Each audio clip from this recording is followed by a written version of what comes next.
Bonjour à tous et à toutes, on se retrouve aujourd'hui pour parler fuite des couches lavables.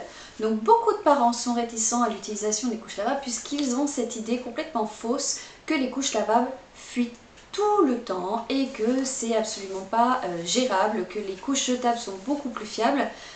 Or ça n'est pas le cas. Donc je vais vous expliquer ici plusieurs raisons pourquoi vos couches lavables peuvent fuir et puis éviter en fait que ça arrive et y remédier. Donc la toute première chose, c'est s'assurer que vous utilisez une couche qui est à la taille de bébé et qui s'adapte à sa morphologie. Donc vous avez plusieurs couches, vous avez les couches à taille, donc typiquement de disons 3 kg à 9 kg et après de 9 kg à 15 kg. Vous avez les couches nouveau-nés. Donc là j'insiste un petit peu, vous avez beaucoup de couches qui indiquent que vous pouvez utiliser de 3 kg enfin les évolutives notamment de 3 kg à 15 kg. C'est pour la grande majorité des cas faux, puisqu'un bébé quand il naît, même s'il fait 3 kg, il est beaucoup trop petit pour utiliser des couches évolutives. Surtout au niveau des petits cuissots, ils ont des tout mini cuissots quand ils sont juste nés. Il n'y a absolument aucun moyen que vous utilisiez des grosses couches comme ça évolutives sur un nouveau-né. Donc en dehors des nouveau-nés, vous avez effectivement, je vous disais, les couches à taille ou les évolutives. Il faut s'assurer que la taille que vous utilisez soit correcte, qu'elle ne soit pas trop petite. Et puis effectivement si elle s'adapte à la morphologie de bébé. Donc tout le monde ne va pas apprécier les mêmes couches par rapport à ça. C'est pour ça qu'il est important d'essayer différents styles de couches, différentes marques de couches. La deuxième chose, c'est qu'il faut vous assurer que vous avez correctement placé la couche sur bébé. Et l'importance, elle est surtout au niveau des petits cuissots. Si vous avez un battement, la couche qui baille un petit peu au niveau de la cuisse, par exemple de bébé ici, vous allez avoir une fuite, probablement. Donc il est important de vraiment bien ajuster au niveau de la cuisse de bébé pour qu'il n'y ait pas cette fuite-là. Ça c'est une des choses importantes. Également au niveau de la taille, vous n'allez pas serrer la taille de bébé, mais si c'est trop ample, notamment les petits garçons, ils vont faire pipi, ça va sortir vers le haut. Donc s'assurer que tout est bien positionné à sa place. Le troisième souci qu'on rencontre très souvent, c'est au niveau des bodys qui sont trop serrés en bas, qui prêtent trop qui serrent trop les cuisses de bébé. Et du coup, par capillosité, ça remonte sur le petit body et vous allez avoir des fuites au niveau de l'entrejambe. Même chose avec les pantalons qui sont trop serrés ou qui rentrent vraiment dans les plis de bébé. Ça va appuyer sur la couche et donc une partie du liquide peut remonter sur le petit pantalon. Donc les vêtements trop serrés, c'est également quelque chose à éviter avec les couches lavables. Bien évidemment, n'oubliez pas de changer votre enfant toutes les 2-3 heures. Si vous attendez 5 heures pour le changer, c'est comme tout, vous allez avoir des soucis effectivement, la couche ne va pas pouvoir gérer. Sauf les couches de nuit, ça c'est quelque chose à part, je vous avais fait une petite vidéo sur les couches de nuit. Elles sont faites d'une manière que vous allez pouvoir les laisser sur bébé toute une nuit entière, 10 heures sans aucun problème. Donc c'est la différence, faut pas faire le mélange. Mais des couches classiques comme ça de jour, toutes les 3 heures, il faut les changer. C'est du grand normal, c'est comme une couche jetable d'ailleurs. Vous n'allez pas vouloir la laisser sur les fesses de bébé trop longtemps puisqu'il va avoir les fesses irritées dans le cas des jetables.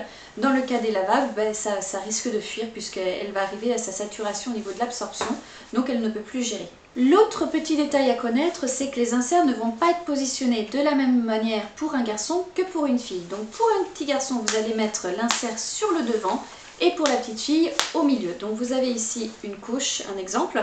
Donc vous avez un insert comme ça qui est accroché.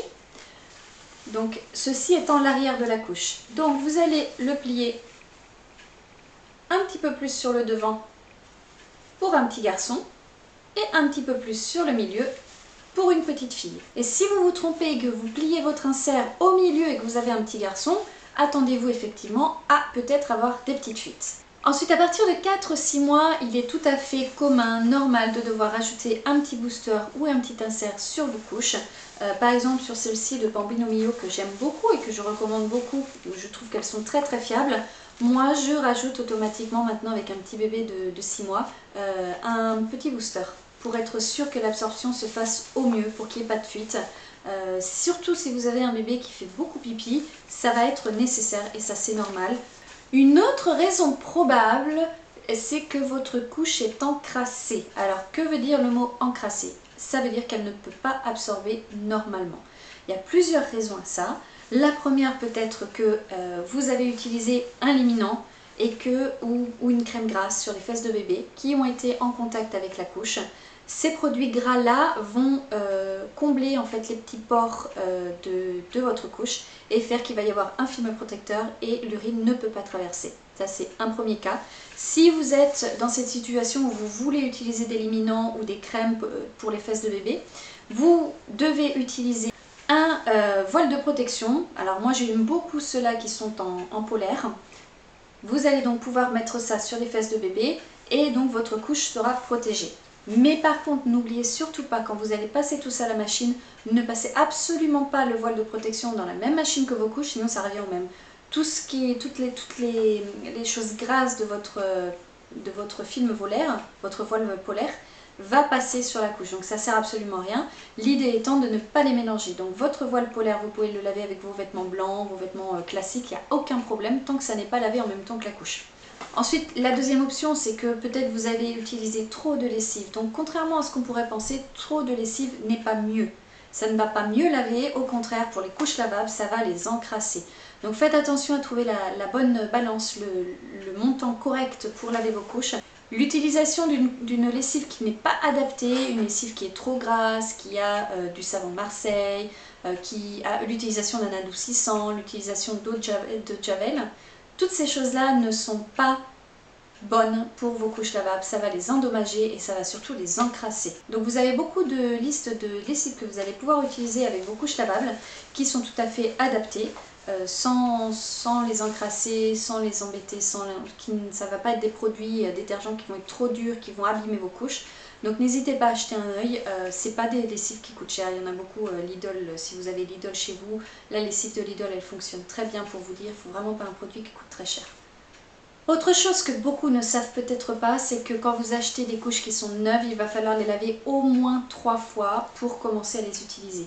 Sans ça, elles vont être imperméables à l'eau, hein, simplement. Il faut vraiment que la fibre absorbe l'eau assez souvent, on va dire au début, pour qu'elle puisse être efficace. Donc je compare toujours ça à des serviettes de bain simplement. Quand vous lavez, vous achetez une serviette de bain au début, elle ne sèche pas, elle est assez désagréable à utiliser à cause de ça. Plus vous la lavez, le mieux elle va absorber. Donc c'est exactement la même chose avec vos couches lavables. Donc pensez bien, allez laver 3 fois avant toute première utilisation.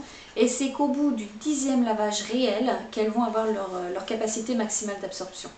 Et enfin, si vous achetez des couches lavables sur des sites internet chinois notamment, vraiment pas chers, et que par exemple vous les avez pour, allez, je vais vous dire 3 €, ne vous attendez pas à avoir des couches de très grande qualité et qui vont être fiables. Donc surtout ne faites pas l'impasse sur la marque de votre couche, sur ce que vous utilisez.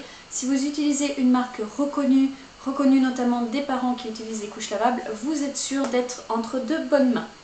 Donc voilà, j'ai fait un petit peu le tour. Ce sont les raisons pour lesquelles votre couche peut avoir des fuites en ce moment si vous avez ce problème-là. Comment y remédier. Je vous avais fait une vidéo également sur l'entretien des couches lavables, mais je vous en ferai une deuxième directement sur simplement comment décrasser une couche lavable, pour vraiment vous donner très simplement en 2-3 minutes les grands points. J'espère que j'ai pu répondre à vos interrogations. Si vous en avez d'autres, bien évidemment, n'hésitez pas à me les poser.